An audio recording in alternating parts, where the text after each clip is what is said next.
Hello, everyone. We're going to wait just a couple minutes to see who else logs on, and then we'll get started.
Okay, well, 25 of you are very prompt. There's like 25 people on it. Maybe everyone's been blown away by this awful wind.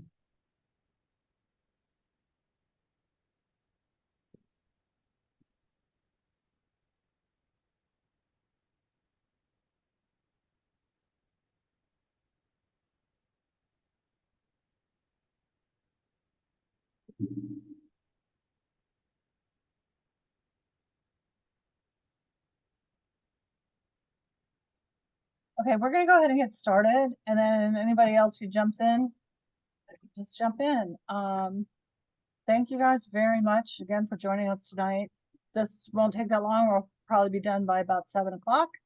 Hopefully enough time just to go over some of the key things you need to know for coaching and to answer any questions you guys might have. Just to remind people of what we're going to talk about, just a little bit about Loudon Soccer, are some of our policies, how to communicate with your team, and we'll touch a little bit on program formats and some of the rule variations. We are recording this session. In case, I talked way too fast, you couldn't remember what I said, you can always log back in and catch up on what you missed. It looks like everyone's muted, so I guess we've been using Zoom for about 4 years now, so I guess we're all, we've got our Zoom etiquette all set. But let's try and hold the questions and answers until that. Most of you guys know, unless you're new, that our primary focus here is fall and spring. But we always get people to say, well, what do you have in the summertime and what do you have in the winter time? We do offer supplemental programs during those times. So if anybody on your team asks you, just send them to our website. And we have a whole section on supplemental programs, and they can check out our Rec Technical Training Academy, our Goalkeeper Academy, and our All-Stars. Actually, they can register now for that for spring. Tryouts obviously aren't until season gets started, but they could go ahead. There's no cost to sign up. They can go ahead and sign up for that now if they'd like to.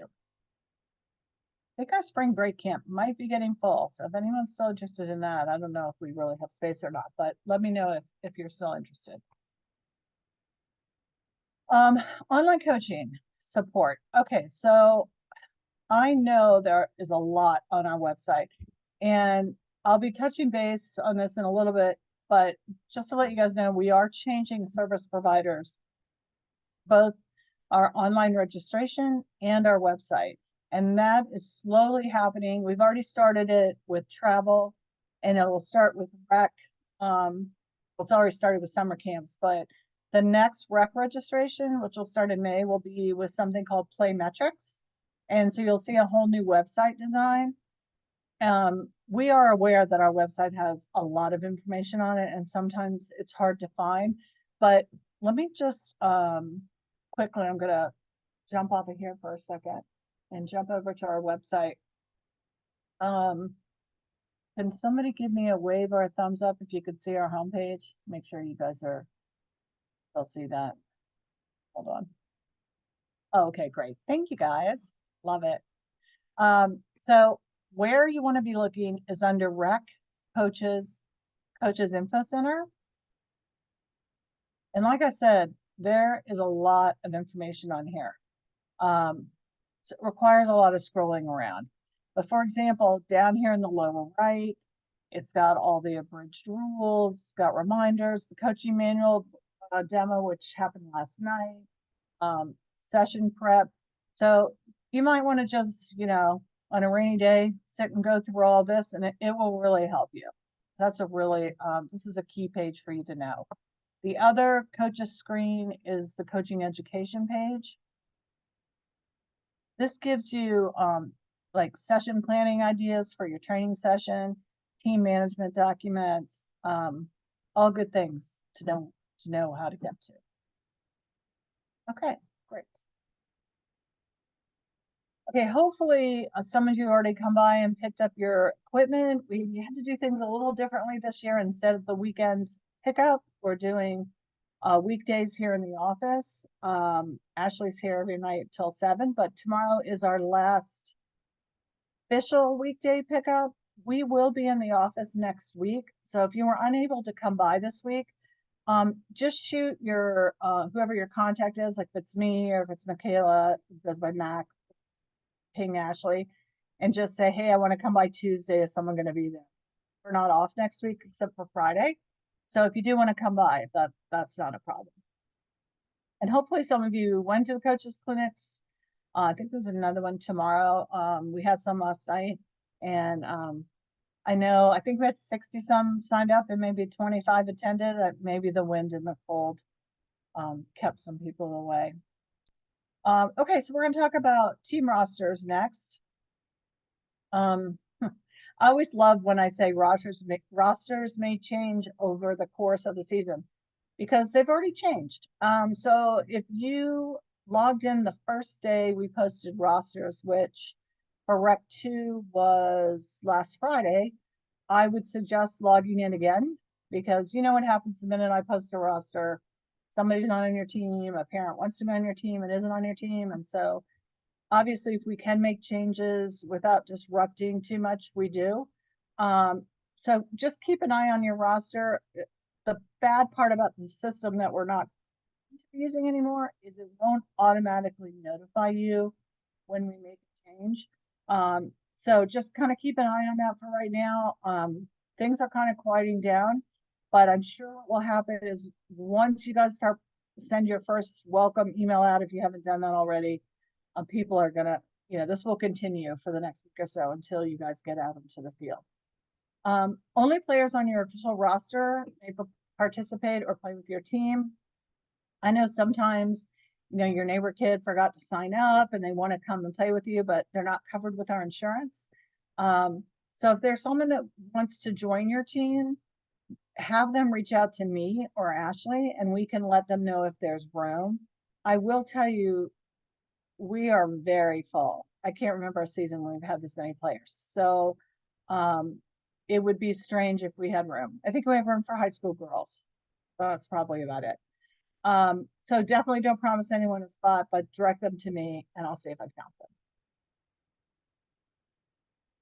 them. Obviously you guys are all registered or you wouldn't be on this call. If you need an assistant and you don't see one on your team page, what I would do is send an email out to your team and say, hey, I could really use some help. They don't need to know soccer. You really just need someone that can help wrangle the kids, make sure everyone's behaving while you're coaching the team. But they do need to go through our background check. So they'll have to go into our system and sign up and we'll run the background check and then we'll get them assigned to your team. Required equipment. So each family is responsible for getting their own uniform. They should bring a soccer ball to practices. Shin guards are mandatory, obviously weather appropriate. I don't know what you would wear tonight. It's so windy out. Obviously everybody brings water with them everywhere they go these days, so plenty of water, and then approved shoes and cleats. Most of you know this, but a soccer cleat does not have the toe cleat at the front. Those are football and baseball cleats. Sometimes the refs will catch this and sometimes they don't. But just make sure if the child does need to buy new cleats, that they get soccer cleats and not football or baseball.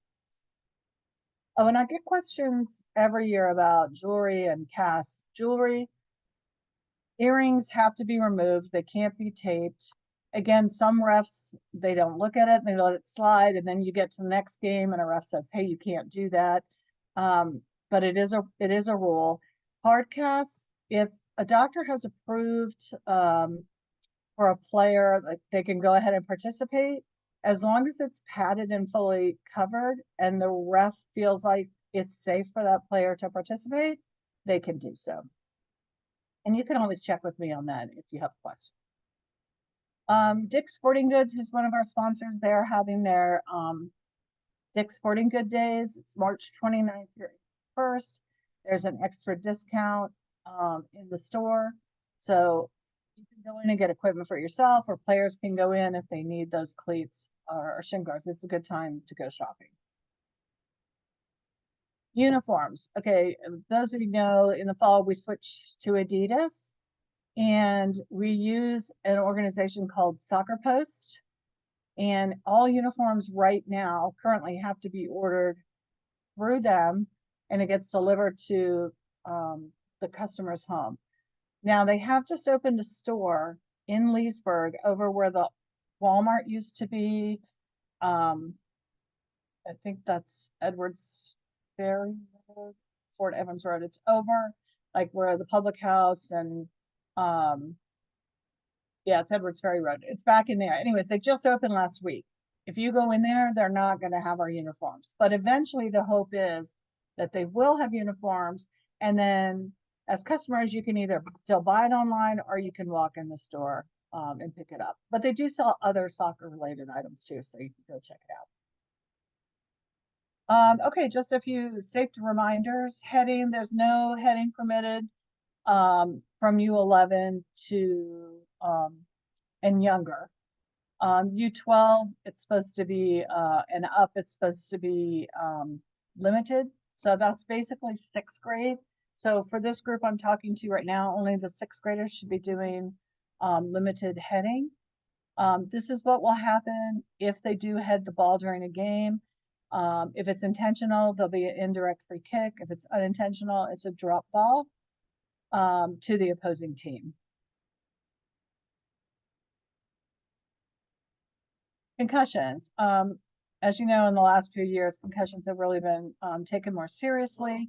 So if you suspect that a player has sustained a concussion, they should be removed from play. If player does go and seek medical attention and they've been told they have a concussion, they cannot return to play until they have clearance from the doctor.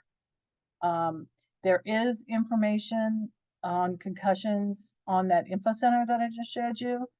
Just kind of a little more information about them and, you know, what you can do to keep your eye out if you think a player might have a concussion. Slide tackling. There's no slide tackling. So if that happens during the game, every once in a while you'll get one kid, hey, coach, can I slide tackle? Yeah, the answer is no. And again, we went over the head. Okay, weather. Hopefully we won't have a spring like we had a fall where it rained all the time. We do notify people by email, social media, and by text when we close fields. Now, sometimes what happens is, let's say you're one of the few people that's practicing on an artificial turf field at Hanson Park. You might still have your practice when somebody who's practicing at Rainmuth and Ashburn won't, because that field is closed. Depending on the level of the rain, sometimes the county will close all the fields, including school fields. Sometimes they just close the park sites and they don't close the school fields. So I know it can get confusing, but we do have a list on our website of field closures that we do our best to keep updated every day, and it will tell you, it'll either be red or green as to whether or not it's open or closed for that day. The problem comes when it's 4:30 in the afternoon and then it starts raining. So sometimes you might already be on your way to practice. Again, if it's a light rain and you haven't heard anything from us, and the field looks okay when you're out there, it's perfectly fine for you to practice. But if it's thunder and lightning, we're always on at least a 30-minute delay. I need to get off the field in a building or a car.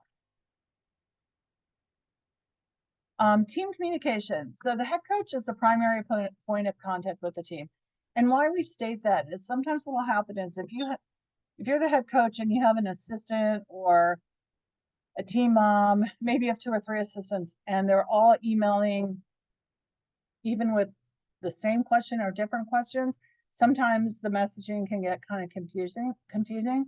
So we'd like the head coach to be the primary point of contact. If you're one of those people that travels during the week and you need someone else to be the contact for you and do the communication, like a spouse or the assistant coach, if you could just let me know, then I'll know that, Nancy Smith is going to be communicating for Brian Smith because, he's gone all week. But that way we kind of keep the line of communication a little clearer. I'm going to skip that next one for just a second.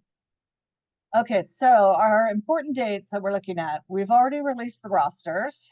We're working on the coach Zoom meetings. We've got the coach equipment pickup going on. I am working on the game schedule right now, and I hope to have it online by March 27th. First week of practice is scheduled for April 1st. Our first Saturday of games is April 6th. The final games are May 18th, and then the in-house rec tournament is June 7th. Now, I know this calendar looks funny because we end on May 18th, but what happened is we're starting so early because spring break is so early, we can get the 7 games in before Memorial Day. So the weekend after this, which would be the 25th, that's Memorial Day. Then the weekend of June 1st, which actually probably have that on here, that is a rainout date. So I don't even want to say it, but let's just say some week gets rained out. We would push everything to June 1st. And then the 7th and 9th, again, is the in-house rec tournament, which I'll talk more about. There we go. So Spring Cup is June 7th through 9th. It's for grades 3 through 6. It's an optional postseason tournament. As head coaches, you actually register the team. It's $300 to $325 for the whole team. And then you need to collect money from the families. Obviously, we don't expect you as the coach to pay for the tournament yourself. And then you use your roster from the spring. So it's your house team or your rec team that's going forward and playing in this tournament. The good news is when we start using our new software and we post the tournament registration, parents will be able to go in and log in separately and just make their own payments. And so you as a coach won't have to worry about collecting money from people. All this kind of thing. Practices. As a team, you're allocated 1/2 of the field. If you show up on Monday, April 1st, and you have a whole field to yourself at 5 o'clock, that's great. It might stay that way and it might not stay that way. So I guess what I'm saying is always expect half a field. And if you have a whole field, you're just practicing at a time when a lot of other teams don't want to practice. So good luck. You as the coach lead the session. Again, some of the session plans examples are online. Always try and end about 5 minutes early to clean up and just make sure you're getting off the field before the next group comes on. Most of the teams for Rec 2 practicing at either 5 or 6 p.m. So your practice lasts 1 hour. Jamie Rawson is the field scheduler. So if you have any questions about your practice location or time, definitely email her. I've been asked to let you all know that Parks and Rec and us, Latin Soccer, we are still working on setting up the fields. So if you get out there for your first practice and you're like, well, where are my goals or where are my nets, or I don't have sandbags at this location, you can definitely send an email to Jamie and say, hey, I was at Raymuth and I noticed there weren't any sandbags, and she'll follow up. But again, we're still in the process of setting things up, and sometimes the first week of practice, we're still kind of fine tuning things. But hopefully you'll get out there and everything will be perfect. Saturday schedules, again, I hope to have that done by the 27th, and it'll be right on your team page where your practices are. Always double check the time and location. I would check it the minute the whole schedule comes out, check your whole season, make sure you have the right amount of games. Then every Thursday or Friday, check it again and make sure like the location hasn't been changed. Sometimes what'll happen is we'll get a notice from a coach that there's a huge hole in the middle of, you know, Raymuth #2 or something, which would never happen. But let's say that happened. We would take those games and move them to another field. So there are times when we're having to move from one field to another. So keep an eye on that schedule. Always double check it before you head out. Field closure alerts the day of a game.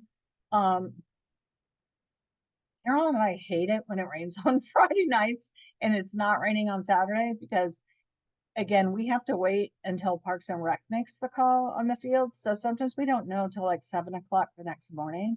So again, we'll get that information out to you guys as quickly as we can. But again, sometimes we have to wait for them to make the call. So the timing is not always perfect, but we will do our best. If you're coaching more than one team for us, first of all, thank you very much.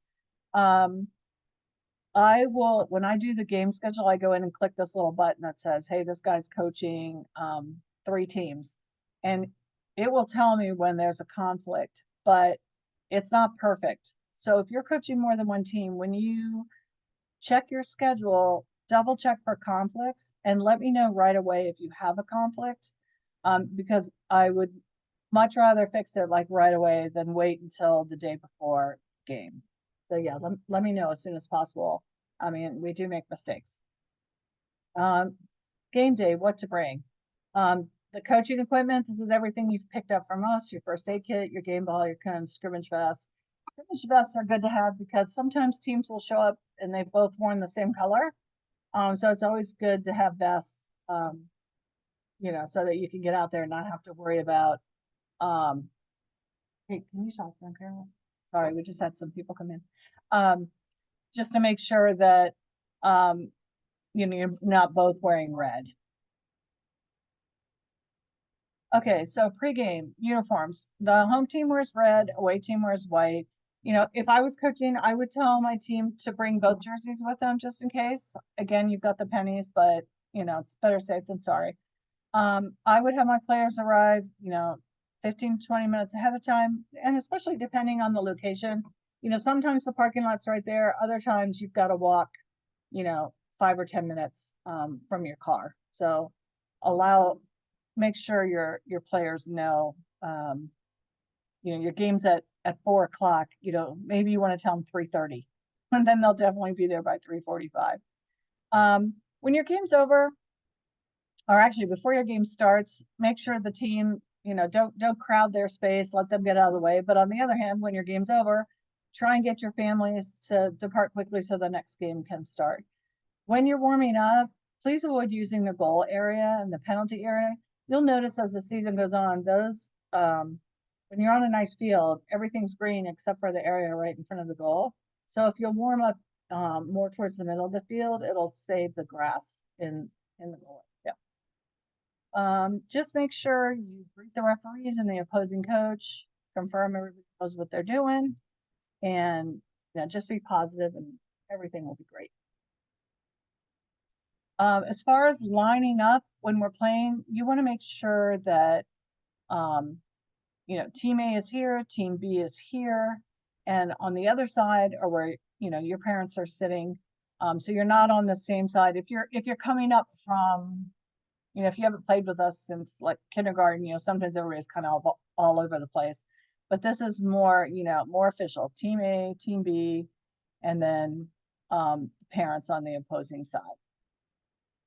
Oh, and make sure too, because I know that sometimes parents can't help themselves, but like if my daughter was playing in goal and she never played in goal before, so it might be my intention to help her and stand down by this goal line and tell her what to do. But we don't want you doing that, and the ref doesn't want you doing that. So try and make sure the parents know to stay over here, where they, where they can just spectate and not worry about what's happening in the game. That's your job. I would also request that if you're one of the coaches that has more than one assistant coach, please make a decision before the season starts which of your assistants is going to be on the coaching side with you during games, and the other assistants can go sit with the families and be spectators. I've seen this so many times, especially during the tournament here, where there's 3 or 4 coaches and they're all over on the, the touch line, and they're all well-meaning, but they're all telling somebody else something different to do, and it just gets loud and distracting, and I don't think it's helpful. So Darren and I have talked about this. We don't care. You can have as many assistant coaches and helpers as at practice that you want, but during the game, it needs to be you as a head coach and one of your assistant coaches. And I don't care if it's a different assistant coach. You want to rotate and have a different assistant coach each week, that's fine. But let's just try and limit it to 2 people.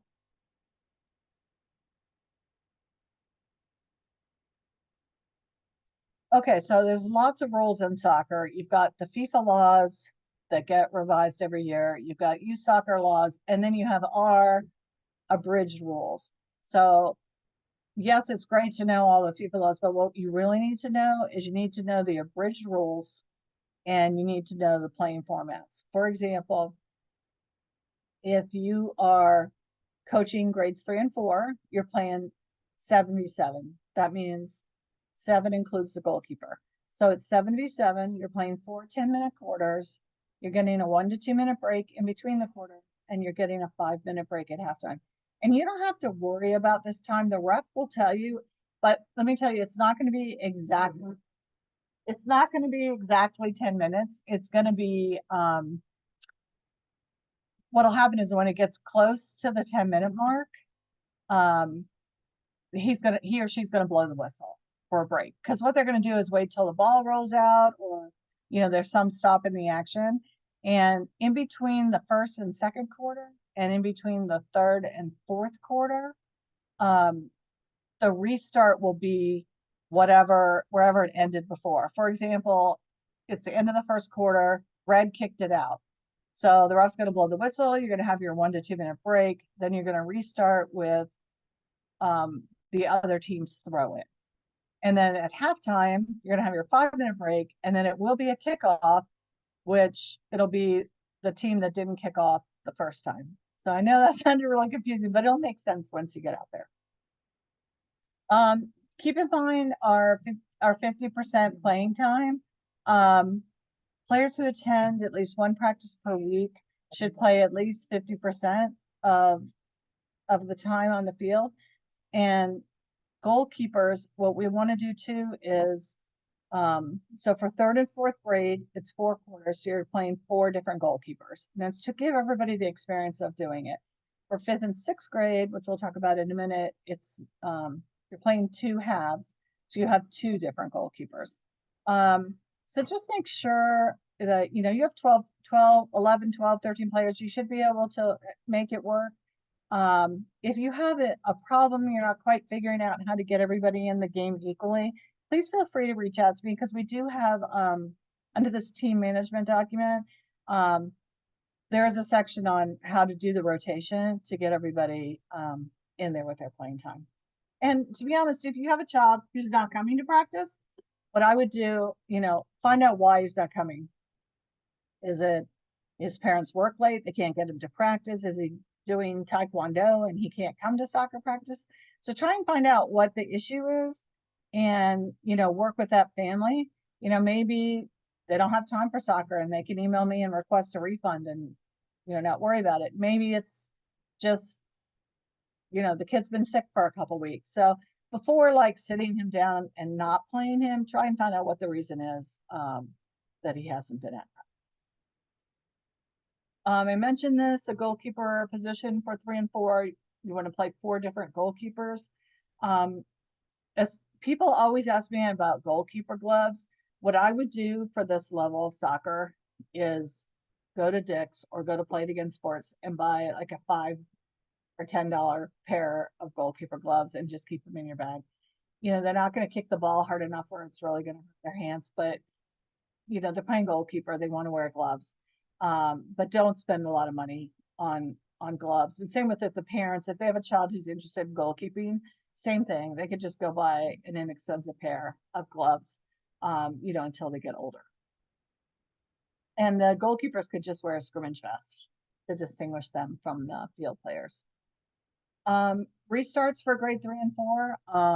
It's a throw in, which is different from grades 1 and 2 where they kick it in. They do get 2 chances permitted for the proper form. If that's not happening, you can remind the ref, hey, you know, they get a second chance, nicely, of course. They have direct and indirect free kicks. They have penalty kicks. We'll talk about the build out line when we get to this graphic because it's kind of confusing. Okay, on all our game fields, there should be a, I'm going to go to the next screen for a second. I'm going to find, it should be there, but you can't really see it on this screen. Oh, here it is. There should, I'm looking for a blue line like they're hockey players, but they should have this build out line. Okay. And the image is skewed a little bit. It's actually more, let's say this is the center of the field where the ref is. I guess that would be about right. But basically it's a line that where when the goalie is putting the ball back out, the other team has to be behind the build out line. So goalies do not punt the ball in 3rd and 4th grade. They have to roll the ball out. So as they're passing the ball out with their hands, or they can kick it, but these, not punting, but kick it on the ground. The opposing team needs to be behind this build out line. Once the goalkeeper has played the ball, then the defenders, which are over here, can run forward and pressure the ball. So again, there's no punting or drop kicking. So if that goalie did want to kick it, they would have to set it on the ground and kick it. And the minute they set it on the ground, it becomes a live ball and the defenders can run forward to pressure the ball. And it's supposedly 6 seconds. I don't think a ref is going to call 6 seconds in a 3rd and 4th grade game, but you never know. Oh, and if that build out line for some reason isn't there, you can put cones down. But again, it should be there for, right, Carolyn? Carolyn's here. She said, we'll try. Okay, that's good. Offside. So offside for grades 3 and 4, it does get called. It's enforced from the build out line. So in other words, that's why I kind of call it the blue line. Like it can't be hanging out on the other side of the build out line waiting for Johnny to kick you the ball. You need to be back behind the build out line. It is not applicable on throw-ins, corner kicks, or goal kicks. It's a very difficult concept for players, much less parents to understand. So the thing I hear most, I've watched a lot of soccer, is parents yelling, offside, they're offside, they're offside. I would try and stay away from that and just let the ref, you know, make the call as needed. Okay, I'm gonna flip to 5th and 6th grade real quick.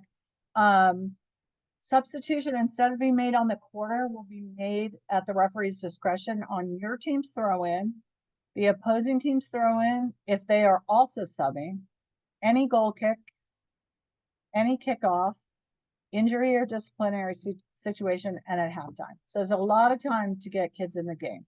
So again, you don't need to wait until, you know, 30 minutes into the game, which is halftime, in order to sub. You can sub 1 kid in, you can sub 4 kids in, however you want to do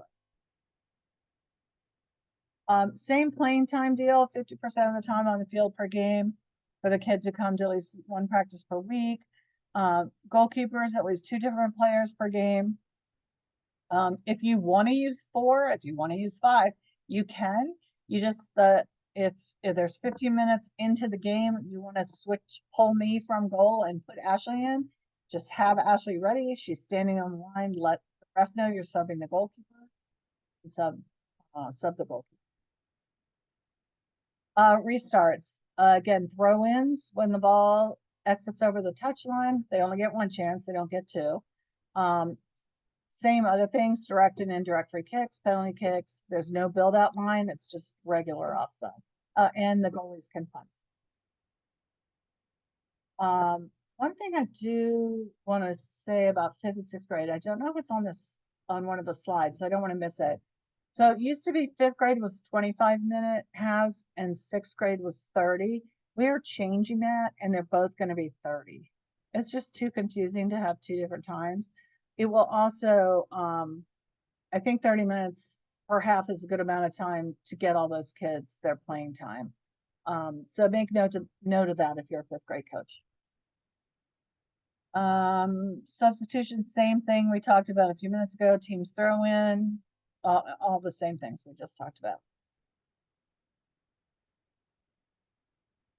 Okay, playing balance.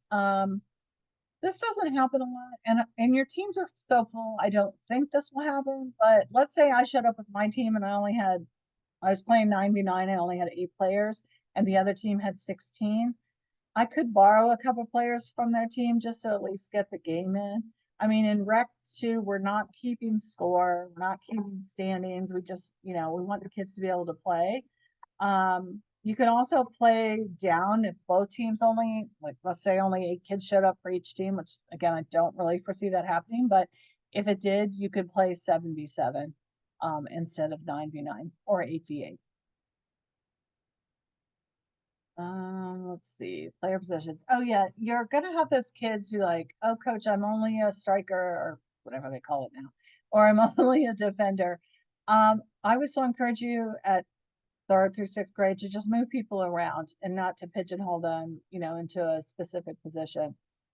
Kids are still growing, they're still changing, and it's always good to get, a sense of the game from all the different positions. We still have the competitive balance rule, which I think in the old days, we called it the blowout rule.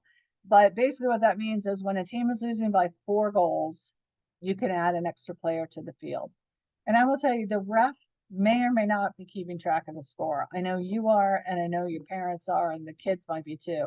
So you as the coach or the assistant coach, you're the one who's going to have to keep an eye on this. And so let's say I'm coaching the team and I'm losing by 4 goals.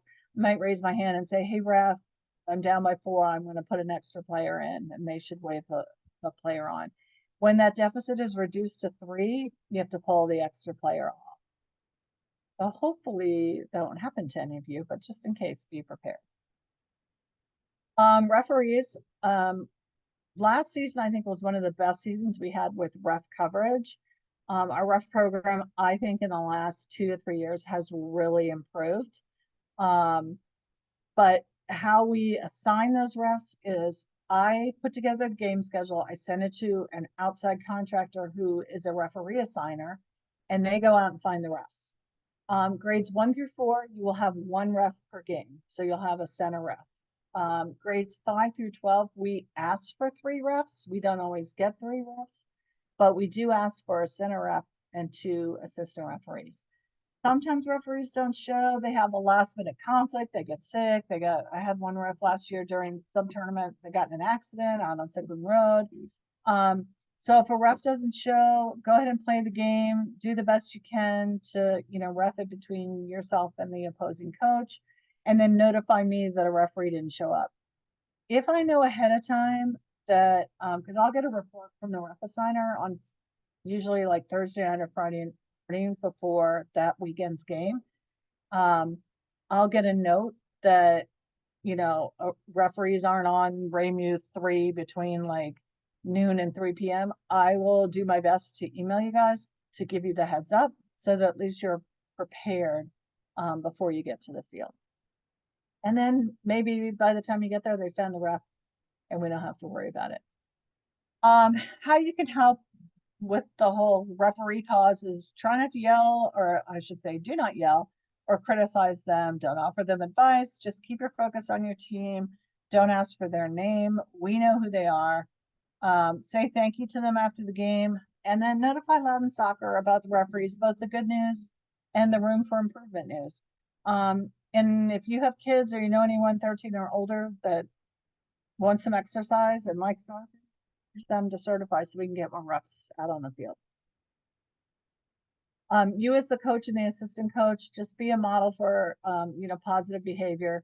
We have zero tolerance towards referee abuse. The coaches, you are responsible for your team and the parents from your team conduct.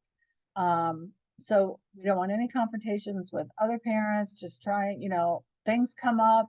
I watch a lot of sports, so I don't know if you do, but like the women's basketball thing where they're like punching, each other on the court. Just, things happen. And those are college kids, but 3rd through 6th grade, we shouldn't have any of these issues. So if something happens, just keep cool, walk away, and report the knuckleheads to us. Just remember it's for the kids and it should be fun. Post game, make sure you do, good game. We can shake hands. This was probably written during COVID. You can do the handshake through the lines. Thank the referees. Clean your bench areas, please. And then if there's any serious issues, make sure to report them to me. Coaching resources, again, I showed you the info center and the education center. And then for any admin support, that's me. Any technical staff issues would go to Darren. Technical meaning like on field, tactics, gameplay, things like that. And again, good luck. It is amazing. I'll tell you guys, we have, I don't know how many we have in Rec 2, but I think we have 6,753 as the magic number or something. That's 3-year-olds through 19-year-olds. So it's a lot, but we couldn't do it without you guys. So really, really appreciate you guys volunteering. You do this for your kids, but you know what? Couldn't do it. So thank you very much. Okay, so that was a lot of information. Are there any general questions? I don't know if you've been chatting and Ashley's been answering. She's multitasking up front while she's handing out equipment. But if there's any general questions that would be good for the group, I don't mind taking a few. This is Matt Ferguson. Just a quick question in regards to posting. I think it was in the chat. Are you guys going to send out where the videos for this very informative webinar are going to be posted? Yes, we will definitely send that out once it gets posted with the link. I don't know if you were on earlier, Matt, but when I went to that Coach Info Center, that page that had all that stuff on it, and I scrolled to the bottom, at the very bottom is where the link will be. I kind of over to the right, but Darren will definitely send the link out once it gets posted. You guys are super. Thank you. Thanks, Matt.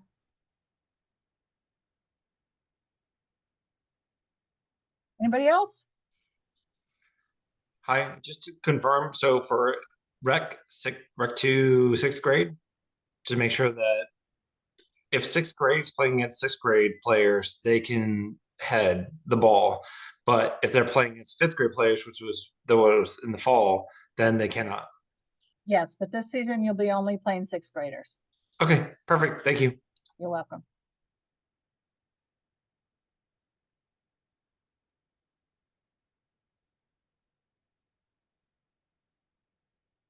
Wow, nobody else? I guess I gave it all to you. Last chance. Okay, well, thank you guys very much. Again, shoot me an email if you have any questions. Hopefully pick up your equipment, and if you haven't done so, you can come by tomorrow. And looking forward to a great season. Thank you guys so much.